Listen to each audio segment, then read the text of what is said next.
In the last video, we talked about the effects of a tariff, and in this video, we're going to talk about the effects of a quota, which is just a limit on the quantity of a good that can be imported. So I'm just going to write limit on the quantity imported. So this is when a country says only, 100 of these toys, since we're talking about toys here, or only 75 of these toys can cross into our country from abroad. So to begin the video, we're just going to review the scenario that should look familiar at this point. I've used this diagram in the last two videos now of what the American toy market would look like with open trade. So we're going to have the demand line here and the supply line here, and the world price is set at $5. So the first 100 toys are produced domestically.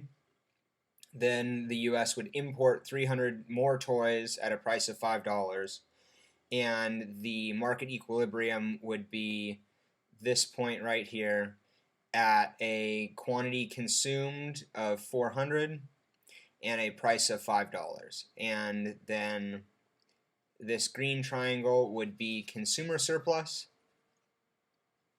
This yellow triangle here would be producer surplus, and the black triangle would be the gains from trade, because that would be the surplus that was not in the American market where it closed to trade.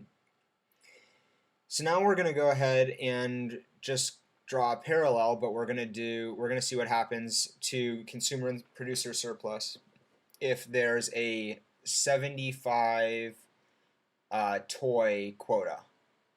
So only 75 toys are allowed to enter the US in this diagram on the right here.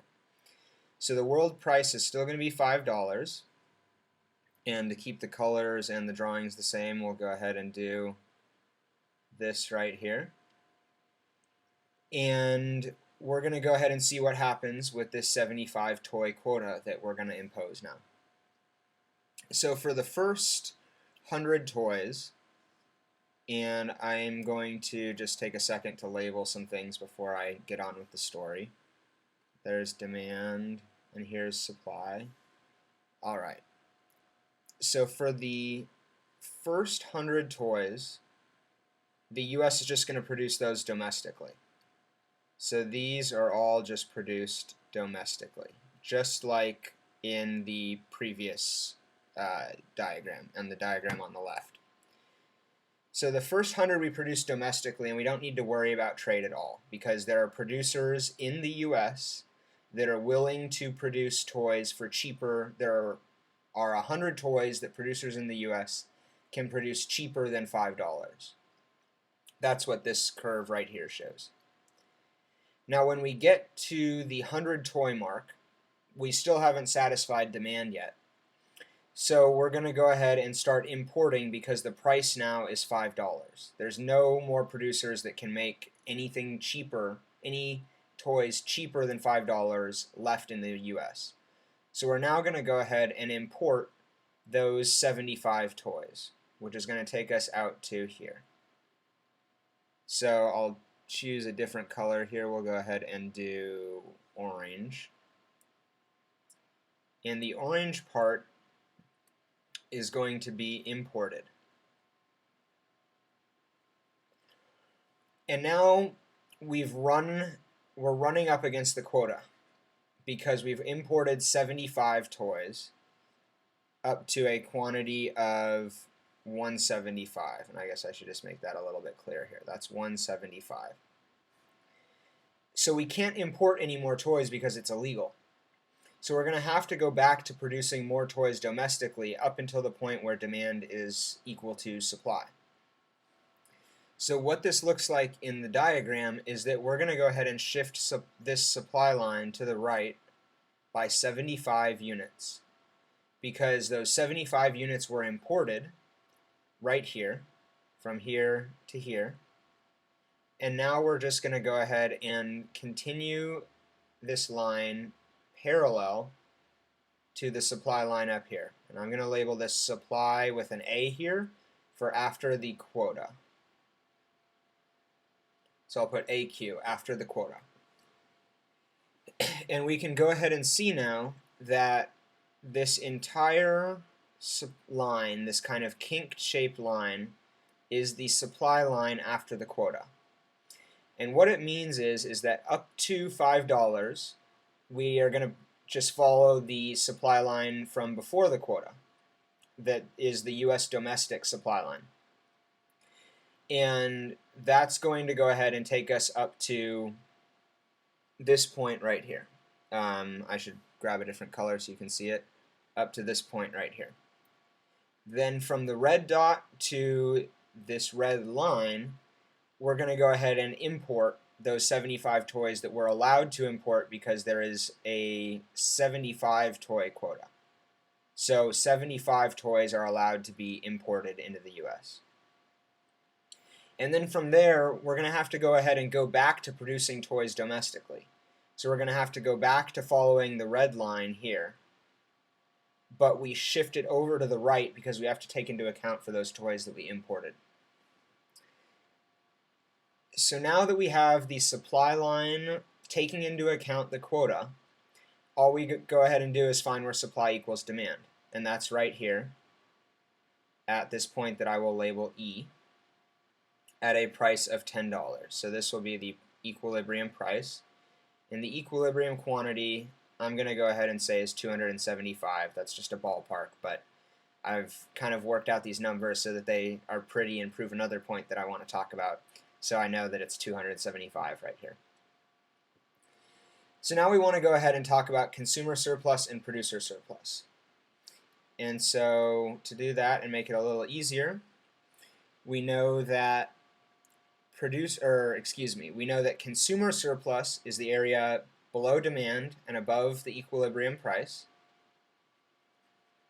right here. So that's consumer surplus, and I'm going to do a Q for with the quota.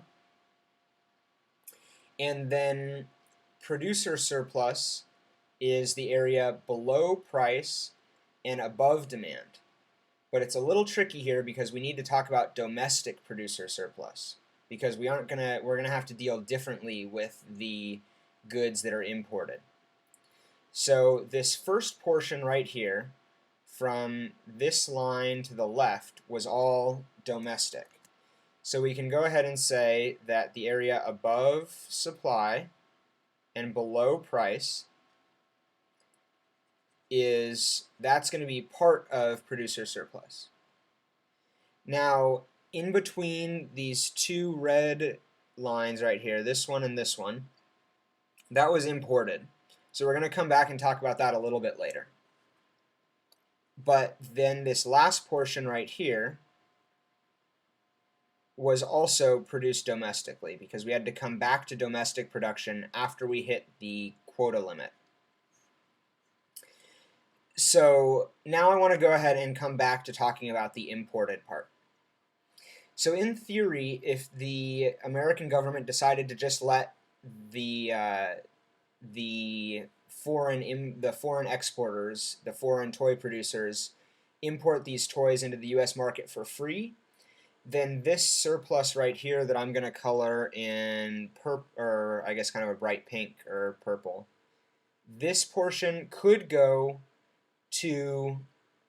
abroad if the U.S. didn't charge anything for the rights to import.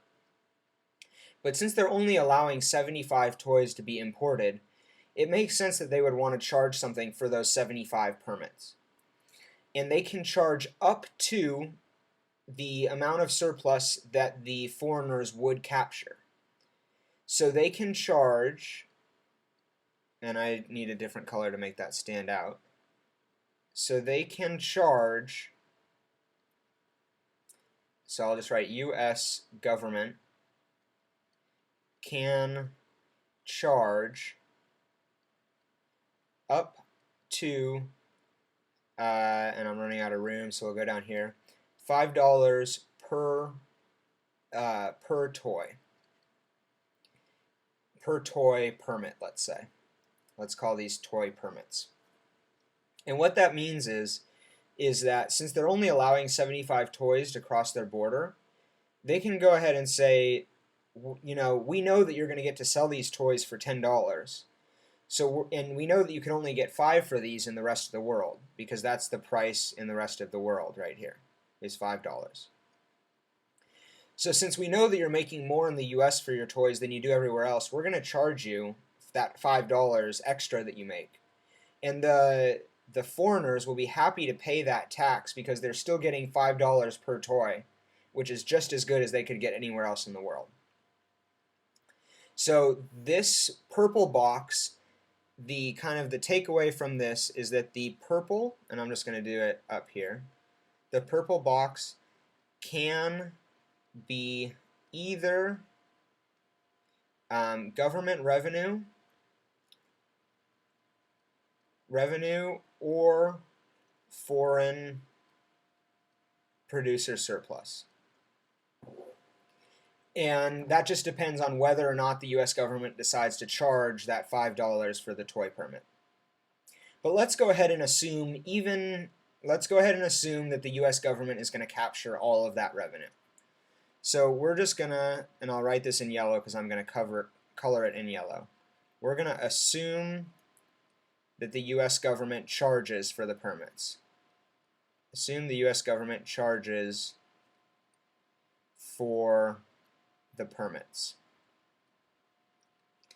And then that would make this box now government revenue. So this will be now, and I need a different color again, this will now be government revenue. And you can notice, if you compare the picture on the right to the picture on the left, that the loss in total surplus, and I need yet a different color, that the loss in total surplus is this triangle right here. So this is the loss from the quota. And the only reason that I know that is that I go look at this very nice clean diagram on the left, and I see that we have this green thing, this green triangle is all consumer surplus, and this yellow triangle is producer surplus, and that's with open trade. That's with open trade. And I look over here on the right, and I see that the only thing that's different, the only thing that's lacking is that we don't have this blue triangle. This blue triangle is the bit of surplus that is left out. So that's the loss in total surplus from the quota. And this shape should look familiar. You should remember that we had a loss in total surplus from a tariff also.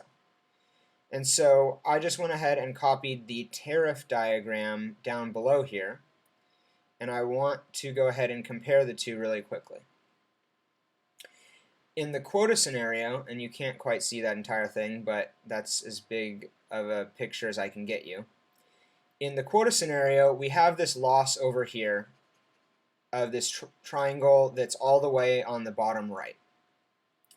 And in the tariff scenario, you have this loss that is this little right triangle on the left and this littler right triangle that is on the right.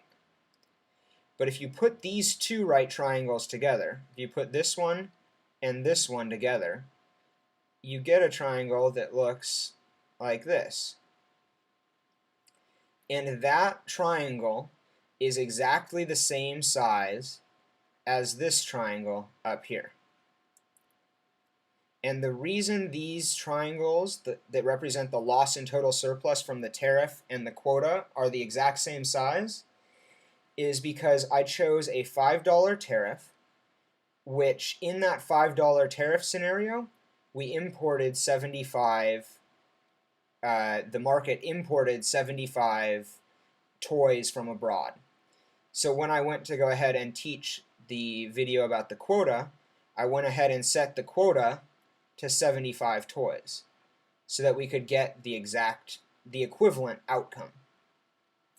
So the big takeaways are, number one, that quotas reduce total surplus, and two, that a quota is, I'm going to put an approximately equal to sign because they work differently, but they can have the same outcome. So a quota is almost the same thing as a tariff. And for them to have the same outcome, you need to have the level, the number of imports under the tariff scenario, under the tariff, needs to be equal to, should be equal to the number of permits sold during under the quota scenario. And that's really all that I want to say about a quota. You should be able to work with this diagram, and you should be able to work with it with numbers included and calculate, the area of any of the shapes that I've colored in here. And you should know what all of them are and be able to walk through the story that I just walked you through. And then you should be able to talk about quotas and tariffs and kind of compare and contrast them and show that really they have the same effect on the trade market, or on the market for a good that is being traded internationally. But really, they're both things that we would like to not see. We would like to see this scenario over here, the open trade scenario. That's kind of the economist's, I guess, golden child for trade, is that we want to see open borders and everyone trading everything freely, because that leads to the most specialization and the greatest amount of surplus for everyone. So with that, I will leave you and see you in the next video.